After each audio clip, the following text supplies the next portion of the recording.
London is one of the most historic cities in the world, which means it's been home to some of the most famous executions in history.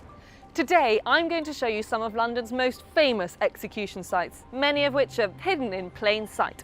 I hope you're made of stern stuff, for this is not for the faint-hearted.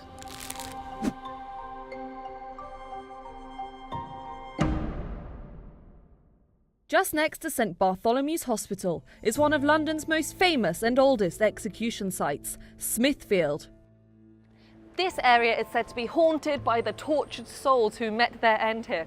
The area was originally known as Smoothfield since it was a large expanse of grass, and during the medieval era, the Elms of Smithfield was one of the most bustling places in London. There was jousting, livestock grazing here, there were summer fetes, and then the odd execution. Some of the most famous people to have met their end at Smithfield include Scottish rebel William Wallace, who was hung, drawn and quartered in 1305, and the leader of the 1381 Peasants' Revolt, Wat Tyler, who was publicly decapitated here after fleeing from an earlier bloody exchange with the Lord Mayor of London. Many of the Marian martyrs, that's the Protestants slaughtered under Queen Mary Tudor, met their demise here too. St Bartholomew's Hospital features this plaque to commemorate several of them. It was erected in 1870 by the Protestant Association of London. After Smithfield fell from favour as an execution hotspot in the 1400s, the Roman road junction at Tyburn, which is located near to today's Marble Arch, became the centre of public executions. Prisoners were taken in public procession from Newgate Prison via St Giles in the Fields in Oxford Street, which was then called Tyburn Road, to be hanged here at Tyburn Tree, which was a large triangular gallows with 3 legs that allowed many people to be hanged at the same time. Today it's marked by these 3 oak trees. Many famous people met their ends here at Tyburn. Even the exhumed body of Oliver Cromwell was symbolically hanged here in 1661. And Londoners, with their gallows humour, brought Tyburn into common conversation. Phrases such as "take a ride to Tyburn" and "dance the Tyburn jig" were well-known phrases in London at the time. This is London's central criminal court, but for many years this was the site of London's most notorious prison, Newgate. Newgate Prison was commissioned in the 12th century by King Henry II and used for more than 700 years until 1902. And it struck fear into the heart of many a Londoner, with stories of conditions being so bad that prisoners went insane and even resorted to cannibalism. Inmates in the prison have included Casanova, Rob Roy, William Kidd, Ben Jonson and even Daniel Defoe. And outside the prison was a gallows. It's estimated that between 1790 and 1902, over 1,000 people were executed here.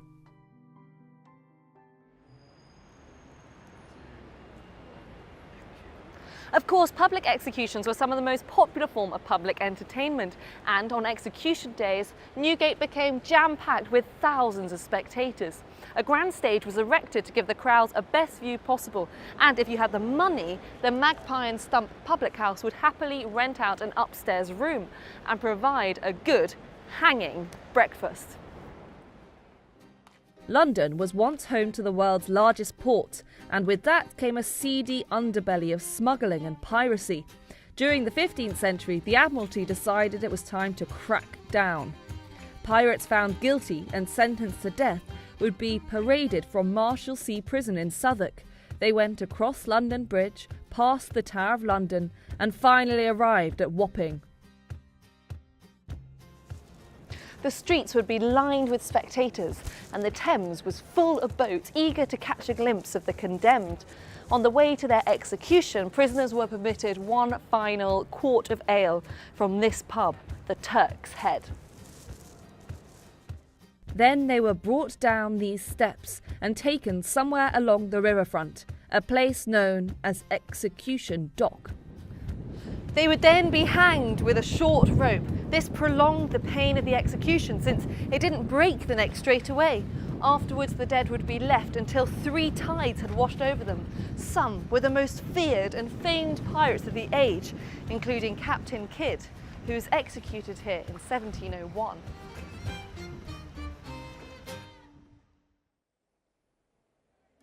The next stop on our grisly trail is the Tower of London.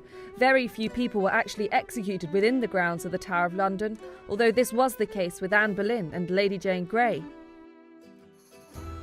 The last person to be executed in the Tower of London was Joseph Jacobs in 1941, who was executed by firing squad for being a German spy who was captured after parachuting into England during World War II. Most who were executed in the area met their maker on this site, an area of higher ground northwest of the tower. This is Tower Hill, and the executions would have taken place in full public view, as was the case with Thomas Cromwell and Sir Thomas More. A memorial stands on the site today. It reads, "To commemorate the tragic history and, in many cases, the martyrdom of those who, for the sake of their faith, country or ideals, staked their lives and lost." On this site, more than 125 were put to death, the names of some of whom are recorded here.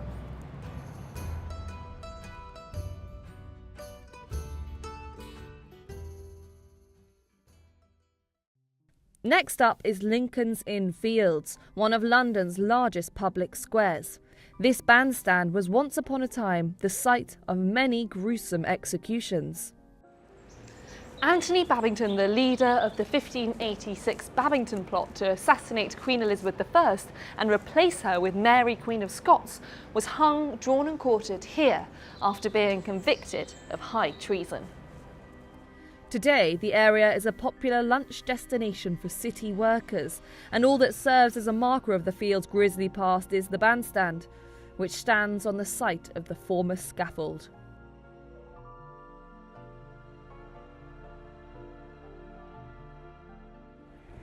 I'm standing in front of the Palace of Westminster, and in Old Palace Yard it was here that in 1606 Guy Fawkes was hung, drawn and quartered. In the view of the building, he had been sentenced to death for trying to blow up.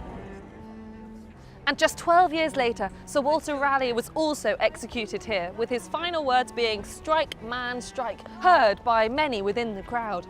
His wife carried his decapitated head around with her for many years afterwards. The first execution took place here in 1678. A poor lady named Sarah Elston was burned at the stake for killing her husband, and later on more than 100 men and women were executed at the gallows on the site of St Mark's Church. Later there were 17 Jacobite rebels also hanged, drawn and quartered here after the unsuccessful 1745 uprising. So there you have it, the most grisly historic tour of London. Thanks so much for watching, and don't forget to click subscribe.